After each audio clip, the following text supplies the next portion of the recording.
I thought I'd talk about 4 things that wannabe life coaches experience, which can limit their performance, and perhaps 4 ideas that can assist a wannabe life coach to overcome these problems. So I'm speaking from my own past experience and my own present experience as well. The first thing I'd like to talk about is insecurity. You want to throw your hat in the ring and you want to assist people and you want to explore your mission in life, but you feel insecure about your abilities, about how willing other people will be to listen to you, because you have one area of your life which is really causing you problems. And because you have that one area of your life which causes you problems, then you feel like it disqualifies you from offering advice to anybody else. If you do have a major challenge in your own life, and you're able to come to terms with that major challenge, and you're able to overcome that major challenge, or even to accept ownership of that major challenge, then who better to help other people to overcome their own major challenges? The internet is full of well-meaning but baseless advice from people who are actually very young and very inexperienced. So if you've got a few years under your belt and you've got some experiences that you need to share, then take those experiences and use them as your major resource, rather than focusing on those experiences and creating a sense of insecurity around them. Practice and listen to other life coaches. In my view, the best place to start is by listening to the late, great Jim Rohn. It is because his delivery is very flawless and very full of humor, and is very engaging, but it is also quite deep. And so, if you can listen to Jim Rohn, you can be entertained and you can take on board his ideas, but if you listen 2, 3, 4, 5 times, you will see that there are lots of really deep underlying messages in his presentations. These can provide you with a major resource and can assist you to overcome some of those insecurities.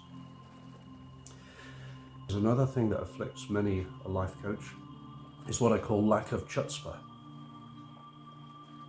Lack of confidence, inability to put yourself forward because you feel that you may be judged. Well, the best way to overcome a lack of confidence is to employ confidence as it is meant to be employed. Let's take the word confidence and break it down into confidence. And confidence is based on the idea of being able to apply trustworthiness. And if you're able to apply trustworthiness, it has to start with being able to make and keep small promises to yourself. So a major attribute of life coaching is the ability to look facts in the face and to be able to come to conclusions, and then to be able to prescribe and assist and promote and advise.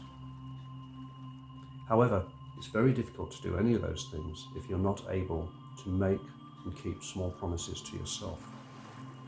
And if you are able to make and keep small promises to yourself, one of the results of that will be that you will be able to present to people with more chutzpah. Another thing that an emerging life coach might experience is a sense of overwhelm. Gone are the days when you could do the legendary thing of just driving around in your car, selling books out of the boot of your car, and becoming very famous and very profitable as a result.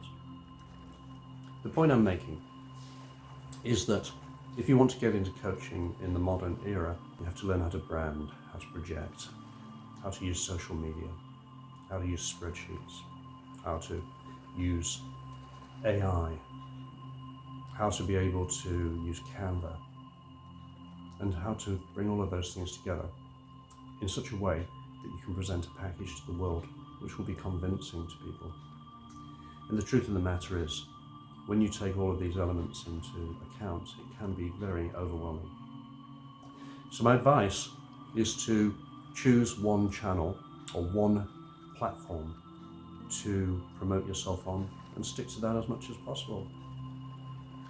I use a range of platforms, including Facebook, YouTube, occasionally Reddit, Instagram, and I've come to the conclusion that the best way to go forward is to use these platforms rather than allowing them to use you. Once you find the medium that suits you best and your best way of communicating with people, stick to that. And then, when that works for you, you can build and add into the structure of your organization. The fourth problem that an emerging coach may face is fear of judgment, that people are going to judge you for it. Well, the truth is, some may.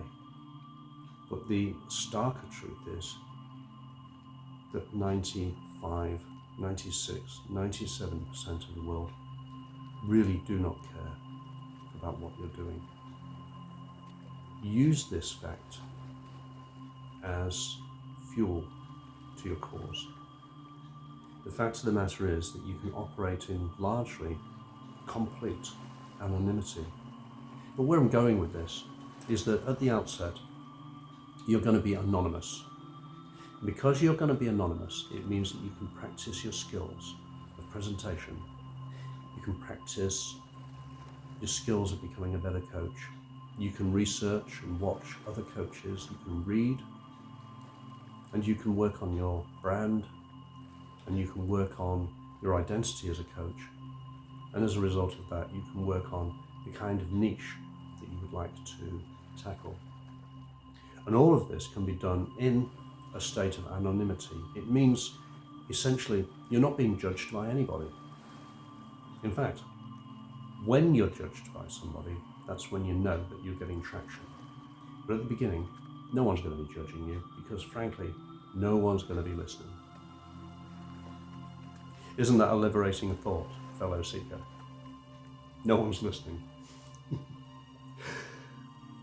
I could extend and extrapolate from this, I guess, and make a calculated and what's that word? Informed. I could make an informed claim that actually, if 100 people were to watch this video, only 3 of you have got this far. So welcome to the tribe, fellow seeker. I'll talk to you next time if you'll listen.